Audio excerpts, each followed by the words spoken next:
Welcome to the 144th installment of Ear to the Ground, the Land Stewardship Project's audio podcast on family farming, sustainable agriculture, local food systems, and local democracy.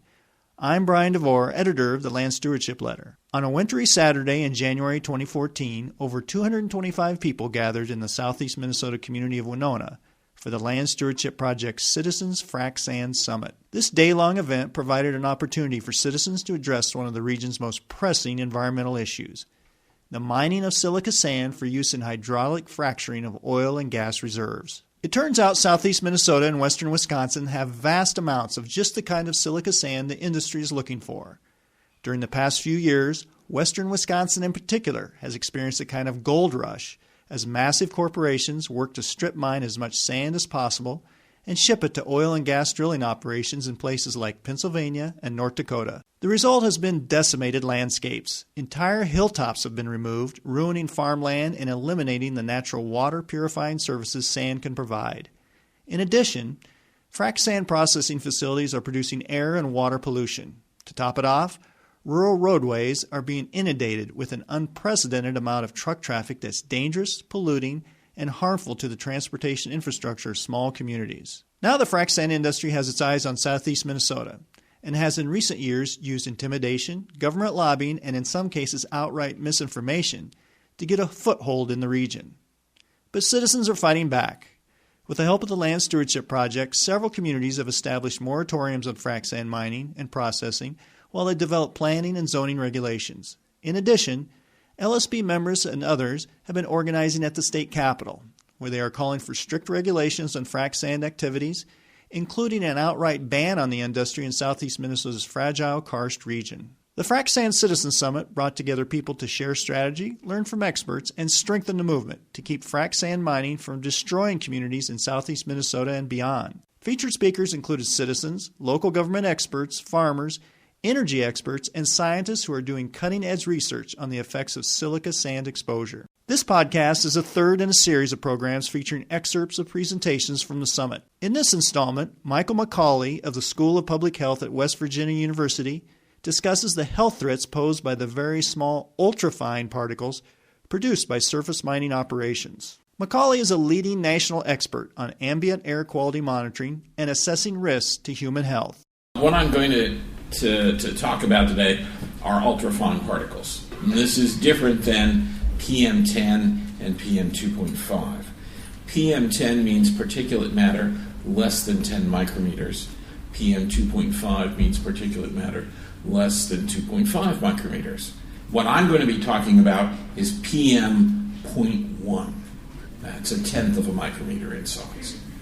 And about the toxicology of PM.1 particles. Because this is something that's been studied a great deal in Europe, but not in the United States. We're just starting to catch up on this. This is going to be information that we got from studying mountaintop mining, because we saw a certain disease group, related kind of diseases, that would seem to indicate that they would have exposure to these PM.1 or ultrafine particles.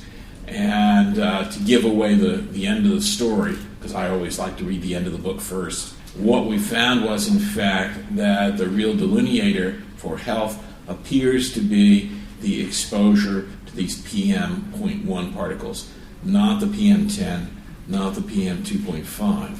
And the reason why I'm here is to warn you that PM.1 is not something that a regulatory agency would normally be looking at. And so if you've got a mining operation, it would pay, I think, to protect your health by taking a look to see if the mining operation produces levels of these ultrafine or PM.1 particles as high as what we saw in southern West Virginia.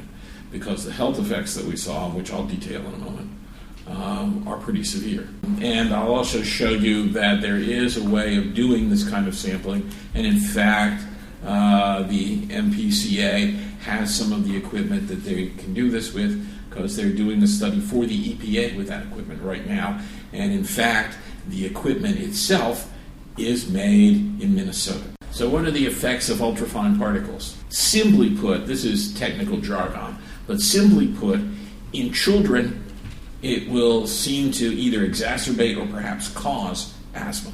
In people over 65, it will cause or exacerbate cardiovascular disease. And in a broad range of subjects, it will cause cancer.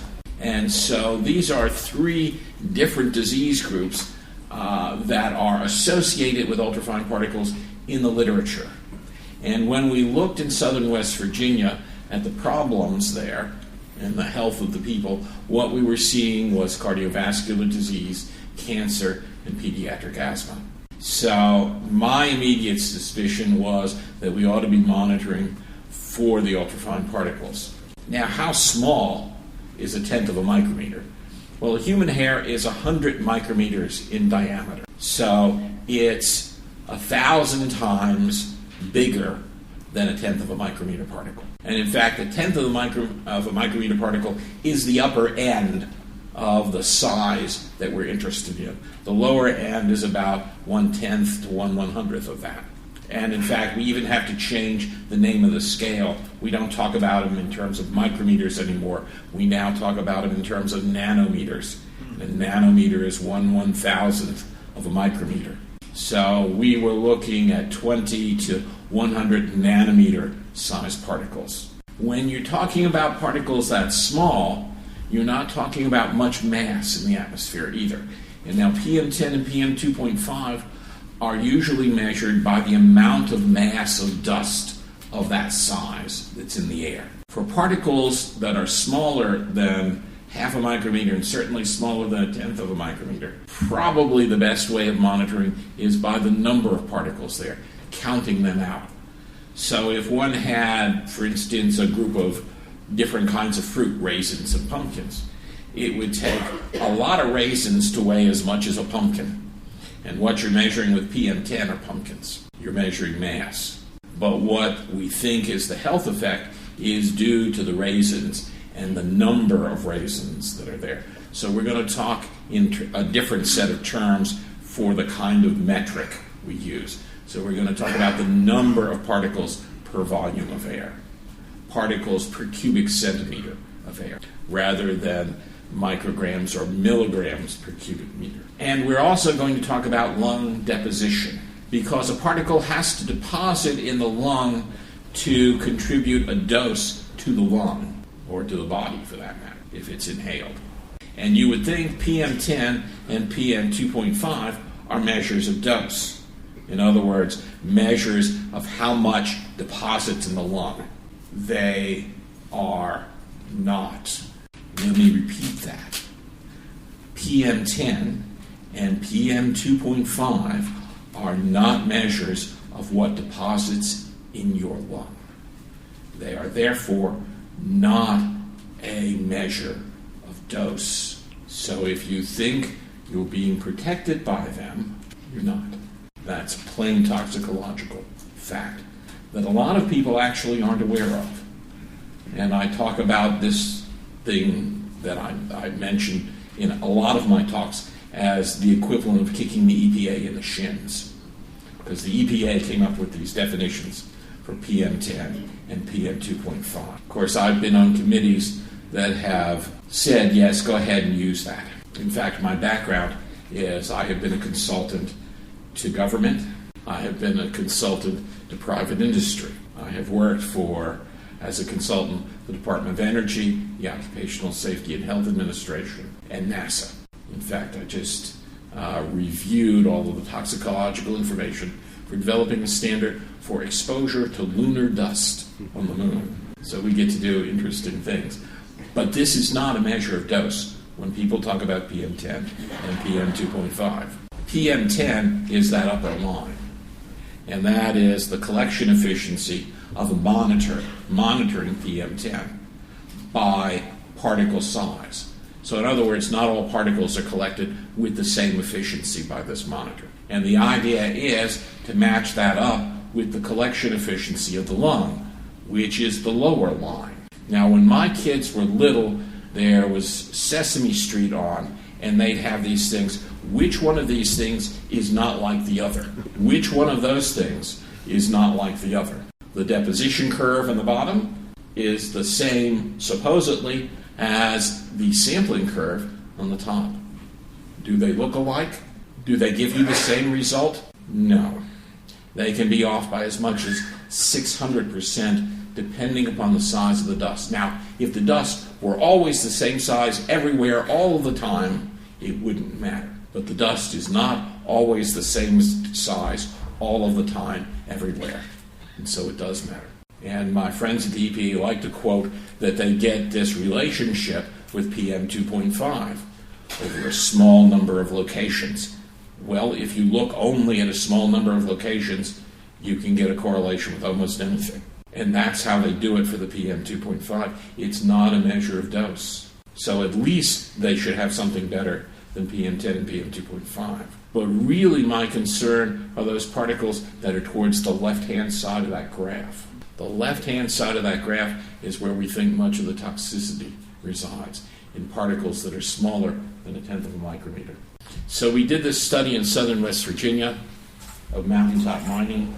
Here are the areas where we looked. We did, if you see the little tiny blue and red dots, those are the areas where the mountaintop mining is going on. You can see it follows this one swath.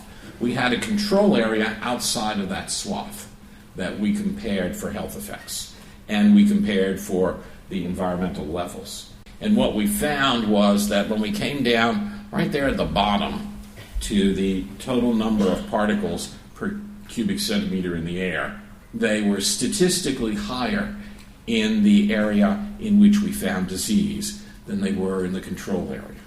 They were statistically higher in the area where the mountaintop mining was particularly active. And so these seem to be associated with mountaintop mining activities. It's an association. It's not causality.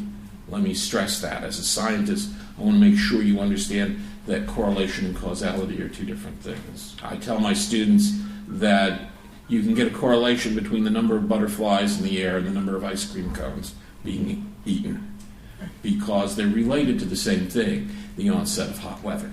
So eating ice cream cones does not cause butterflies. Oh, it's the other way around. Yeah. And so there's a difference between causality and correlation. What we have here is correlation. But we think there may be some underlying reasons why, in fact, there may be causality going on. And when we looked at the materials that we were sampling, we were finding that the makeup of this was mostly what you'd see in soil, crustal overburden, as it's called. And there's silica in there, of course, as well.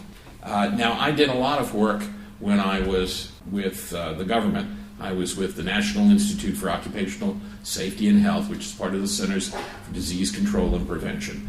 And my two areas of primary research were silica and diesels. And both silica and diesels have been declared carcinogens. They were declared carcinogens because of the research work that I started. The kind of health effects we see are that there are cardiovascular effects in animals when we expose animals to ultrafine particles. There's a higher than average amount of age-adjusted mortality per 100,000 years of people living in this area. So people die sooner and at a faster rate in these areas in southern West Virginia that have this exposure. They have a higher level of self-reported cardiovascular symptoms. They have a higher rate of lung cancer deaths in this area with the higher levels of ultrafine particles. They have a higher rate of non-cancer lung disease deaths. And essentially, mountaintop mining, which is surface mining, is not a good thing for the people living in the area. So we think that when we look at the ultrafine exposure literature from Europe, that this is certainly along the same lines of what's being found in Europe, where they use a lot of diesel engines in their cars, trucks, and buses. And of course, you get ultrafine particles from diesel engines, a lot of it. But you can get ultrafine particles from a lot of other things going on, and even mechanical operations look like it's possible to generate some of these ultrafine particles. So the question is, what are the concentrations in the air around here? And the answer is, we don't know. And so something like this should be done. We were talking to folks from the NPCA yesterday about trying to do some of this and about trying to use some of the equipment they've gotten from the EPA to take a look in these areas and see if this is potentially a problem around where some of the frac sand mining is going on. The suspicion is, if it was a problem in West Virginia, it's probably going to be a problem here.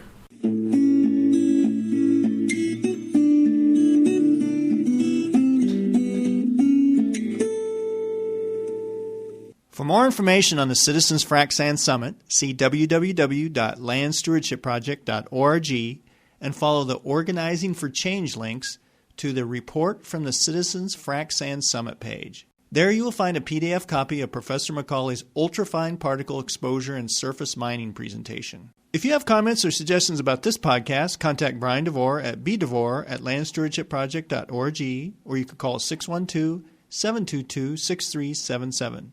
Thanks to Laura Borgendale, a Western Minnesota musician, for Ear to the Ground's theme music.